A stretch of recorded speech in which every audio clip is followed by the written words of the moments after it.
Well, Marvel just released an unprecedented 15 minutes of behind the scenes of Thor. It's kind of crazy. The movie's not out. This is usually something reserved for DVD or Blu-ray extras, right? Yeah, this is very interesting. It's a whole lot of behind the scenes B-roll. Not a whole lot of talking, just a lot of B-roll. So David Lacey and I thought it would be fun to sit down and watch it and talk about what's going on, what's there, what we see, what we don't see. Let's go. Get ready. Let's do this. Thor: The Dark World B-roll. I mean, I've produced a lot of behind the scenes on movies before, and again, most of the time, this kind of thing is, you know, for internal use, maybe as a tease, you'll throw it out there, like a little section, but... Yeah, that's what kind of surprised me. It doesn't feel like something official. It feels like It really something that was doesn't. leaked, and Yeah. they were like, well, let's just call it official. Because there's no interviews with actors, there's no real... It's got this weird music under it, but it definitely doesn't feel official at all. So these are the Dark Elves. I love these shots, though. It's beautiful. Looks unbelievable. I mean, I'm just a huge fan of seeing any kind of behind the scenes where it's not in front of green screen. Totally. You know, it's like they're out on location, and that seems like such a rarity nowadays unless you're Peter Jackson or, you know, apparently doing Thor. Totally, yeah. I mean, they shot in Iceland, they shot in Norway, they shot in London. There's a lot of on-location stuff. They built a lot of sets that they showcase later. We got to see Christopher Eccleston a second ago playing Malekith. He's the main bad guy and one of the Doctor Who's, for like Doctor Who fans. I love this, how they show how the lightning, they just use like effects to, you know, basically do in-camera lightning, which you don't really think about when the CGI lightning's there. That's right. We get a little bit of a green screen there. There's Stellan Skarsgård. He's like, he almost looks like he's directing. I saw this, like, wait He a really second. does, He's not yeah. directing this movie. What's he doing? What's he saying? I don't know. It's weird. All right, what is this scene here? All right, well, this looks like Stellan and Natalie Portman, and you know, they're in London. It looks like there's some sort of university, and this is I'm not sure when this is going to take place actually in the movie. But we know from the trailer, it's basically the universe is basically being torn apart, essentially. Right. And the Dark Elves are behind it. Now I want to go back to that shot. What's he carrying? And what's that? I don't know. It sort of looks like a thumper from Dune. I'm not really sure what that is, but I'm assuming it'll have something to do with thwarting the Dark Elves' attempt to... well, basically, there's this whole thing going on in the story called the Singularity, where basically, like, there are these ripples that go on throughout the universe every once in a while, and this is the first time that it happens at Earth. And I believe she says in the trailer something about how it could, you know, tear Earth apart, basically. Right. So this is them probably running off the chaos. Yeah, I love this shot. Yeah, wait, let's go back to it, because I like that even in the behind the scenes they're shooting slow-mo, because it looks like they're blowing out the windows in the background. That's really cool. Yeah. I've seen Natalie Portman, like, that's not really a stunt, but it's still nice when you see, like, real actors doing real things, you know, versus, hey, we'll just get the stunt people in for it, you know? Totally. Yeah, no, it's great. It's really neat that they're showcasing this. But once again, just weird. Like, where's Natalie Portman talking about this? Yeah. You know? I love this. This brings me back to when I used to play, like, Street Fighter as a kid. That's epic, yeah. Just taking out cars. So totally. Good. He's such a badass in this role, right? Man. Yeah. It's weird because you're like, it's one of those roles that you can't be anybody. Joseph Gordon-Levitt could not play Thor. No way. You know, it's got to be a certain guy with a certain look, and he's amazing. He's just fantastic in it. You know, it's funny, like, seeing him. He's so Thor that I had a hard time getting into Rush. Oh, right, because it's Thor, like, right, totally. It's Thor driving a car, well, you know? Isn't that like, it's like the curse of Superman almost, you know, That's it's right, that idea of you get stuck in a character and it's hard for people to see you as anything else. That's right, he's so that character. All right, let's back up here a little bit. I want to see these cars get smashed up again. Yeah, this looks pretty cool. I mean, once again, you know, it's really nice to see. I think part of the strategy of putting this out is to showcase how much of it is real. Because so many people think everything is created in a computer now. That's great. That's like a giant weight that they've got on some kind of crazy pulley. Yeah. Boom. It's great, isn't it? Oh my gosh, it's amazing. That's awesome. I'm assuming that's Thor like hitting somebody into a car. Then it'll be CGI like added in, and but you're right. It's like seeing the actual physical thing, and it's not a tiny model. It's not CGI. Like, it's a real thing. That's, you know, hats off to them for doing that. Totally, you know? totally. This is part of that whole singularity thing I was talking about, where physics is going all wonky. So crazy. And yeah, this was actually part of the beginning of the trailer.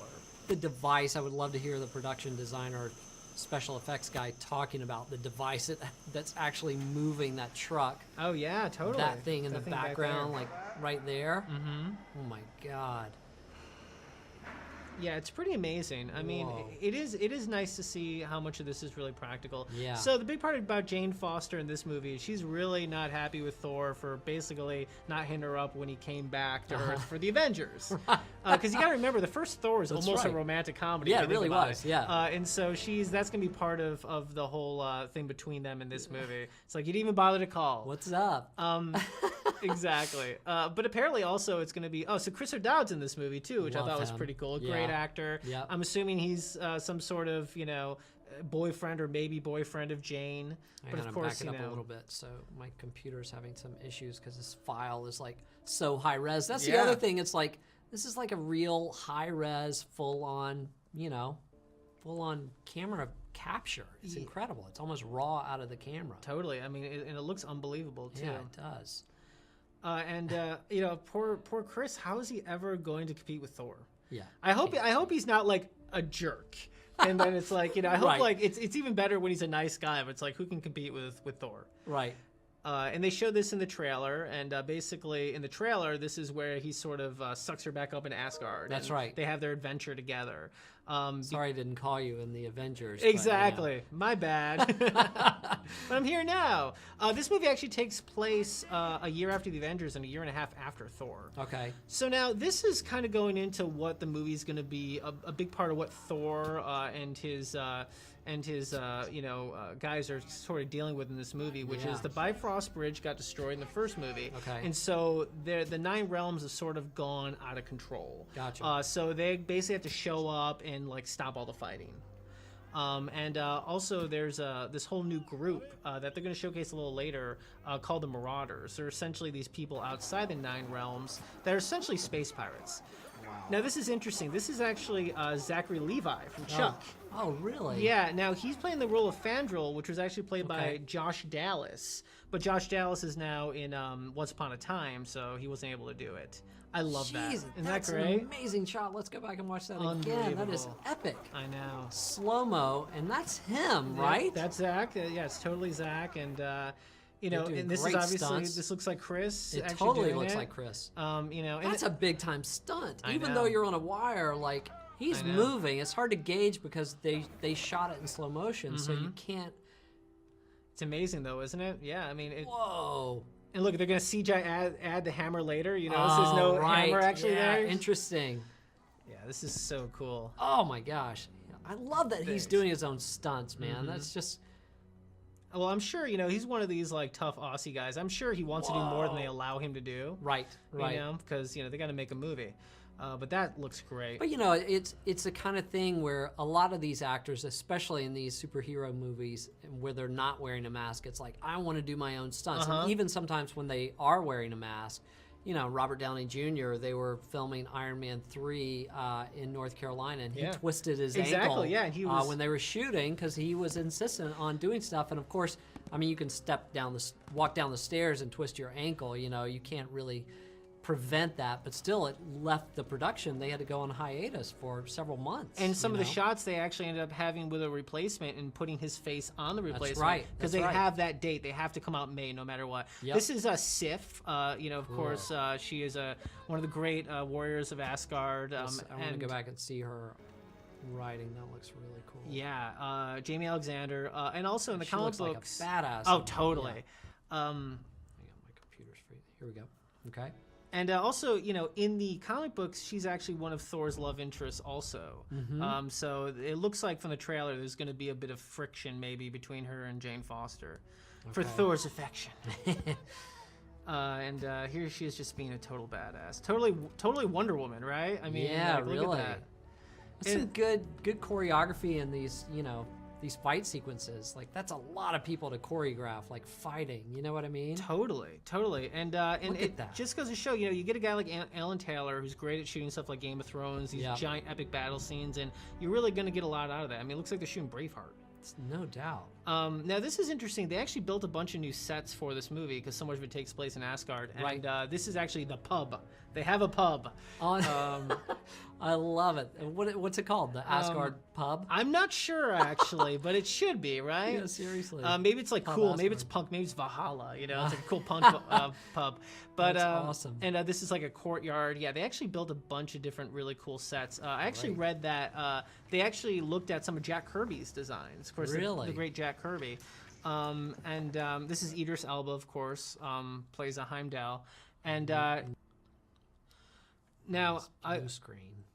They also rebuilt the observatory too, you know, because that's like Right. where the Bifrost Bridge sort of spans out, and that was destroyed. So they rebuilt that, and they're also building up his role too, because they got this amazing actor Idris Elba. And they're like, this is how him play a doorman. You know, I think they realized like, wait, we got Luther here. Yeah, we gotta get our act together.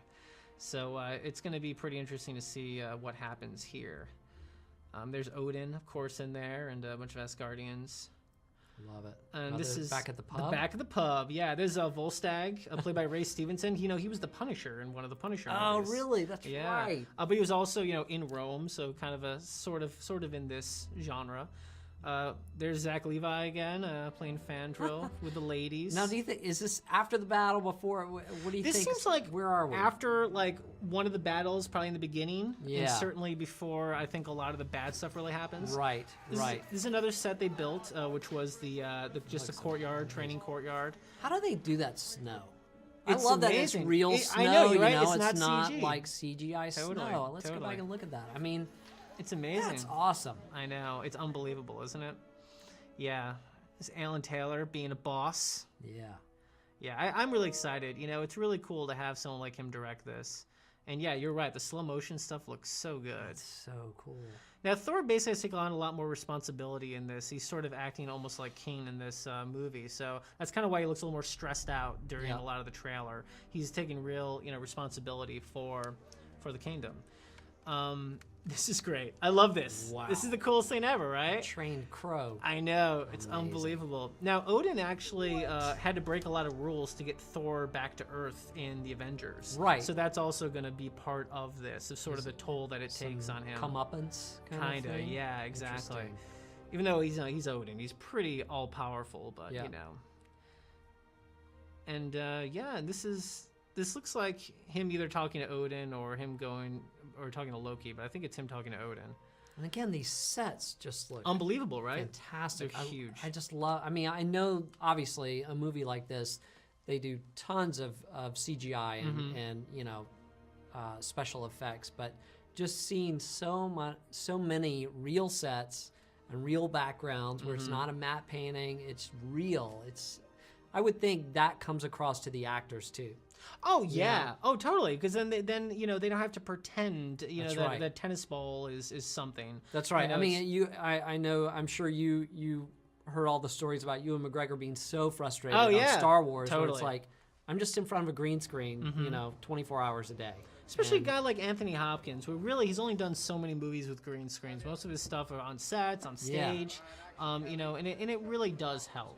It really does. And it also helps the eye too. It just makes it feel real. I think people can tell most of the time the difference between CG and not. I mean, obviously it's getting better every day, but look at this. Look how much they built. This is unbelievable. It's incredible. Yeah, and of course, they have the blue screen there because they're going to extend it. It's going to be huge. Right. But they still went so far. I mean, that looks like it's 30 feet high. Exactly. So almost everything in camera with the actors will be reality behind them. And that's 360 degrees except for that little tiny courtyard. That's amazing. Yeah. So, here's Fandral Volstagg. Who knows what's going on here? They're probably, going to go fight a bunch of bad guys, a bunch of dark elves. But this is incredible. Like, can you imagine? So this is Thor Part 2. Yes. Can you imagine, like, say with The Empire Strikes Back, which was essentially Star Wars Part 2, even though it's Part 5. Can you imagine seeing this much behind the scenes before that movie came out? It's crazy. It's totally crazy.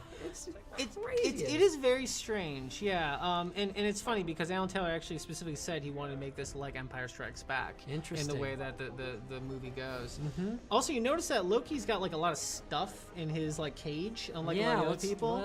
Let's go see that again. I read some behind the scenes stuff, and apparently, Frigga, his mom, or I guess his adopted mom, played by Rene Russo, is the one who kind of decked out to make it feel more like home. He's a prisoner, but he's still royalty. Right, yeah. Or like the joke in the Avengers, he's still my brother, but he's adopted.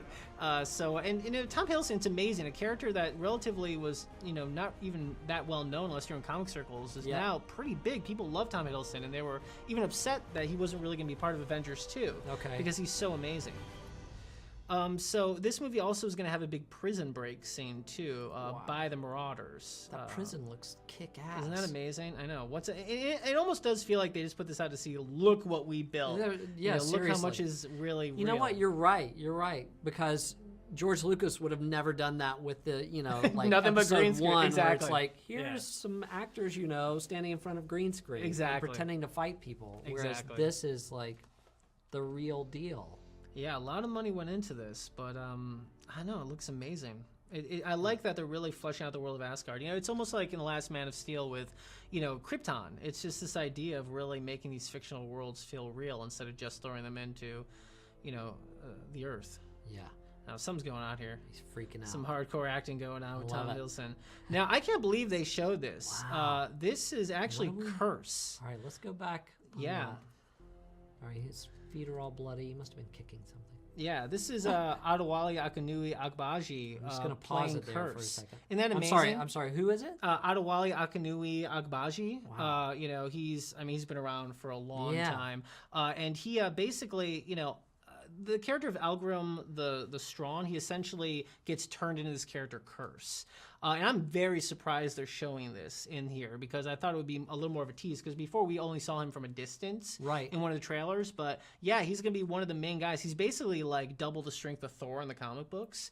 And he's extreme badass. So it's going to be very interesting that they showed this. And not only that, I think it's very cool that, I'm sure they will amplify him with CGI. Yeah. But the fact that they made that, that's a real costume. I think a real thing. And let's look at it. It looks like the mouth, everything moves. Mm-hmm. I don't know if they're doing that off camera, if it's like, it probably is like a remote thing, but you can see his eyes. Yeah.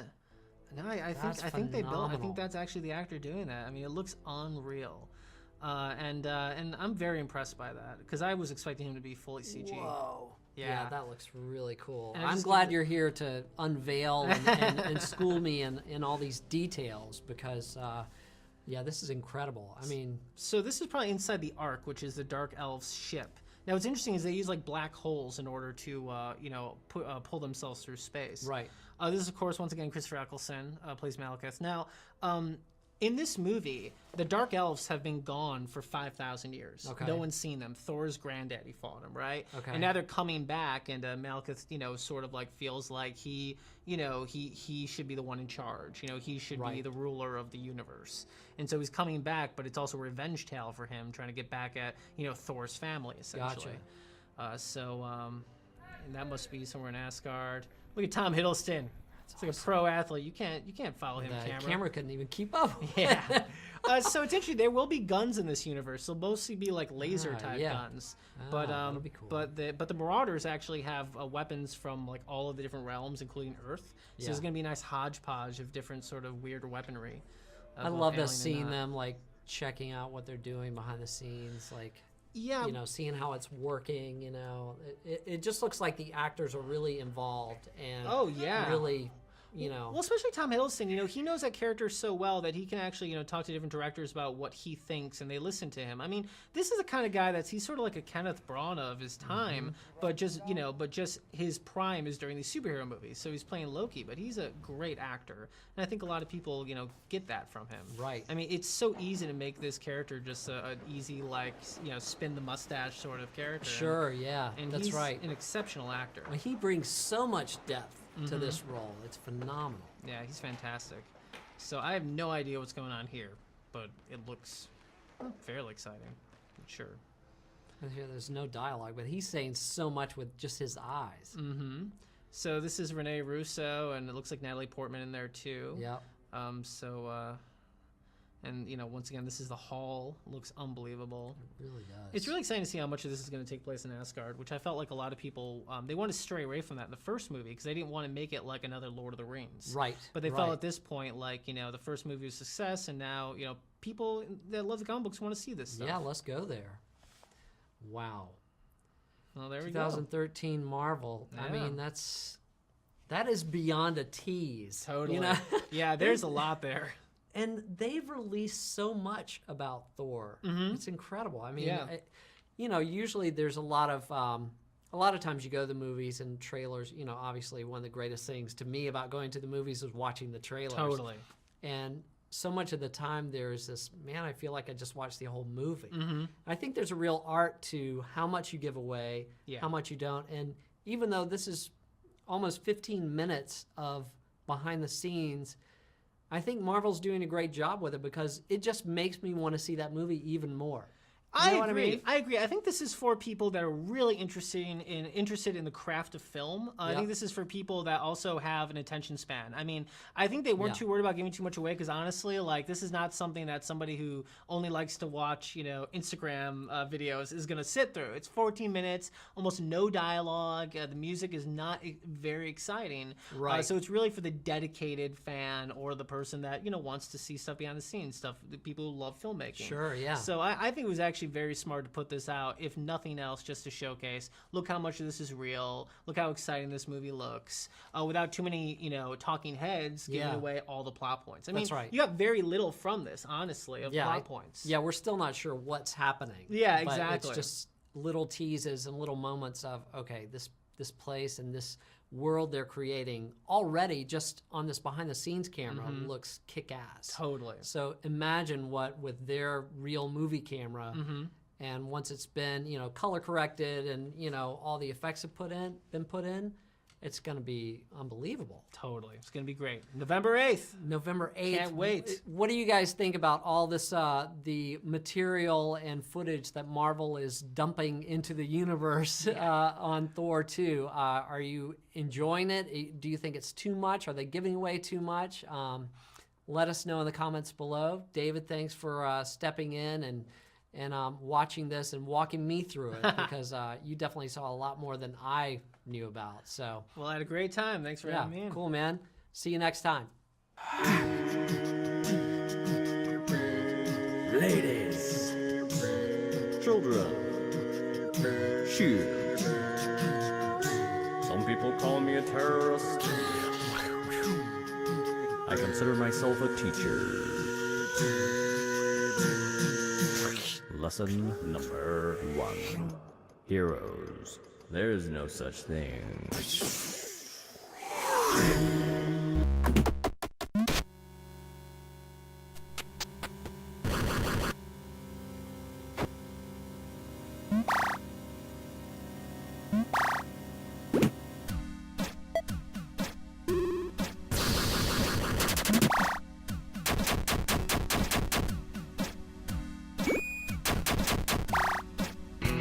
So Norwood, did you hear about Breaking Bad?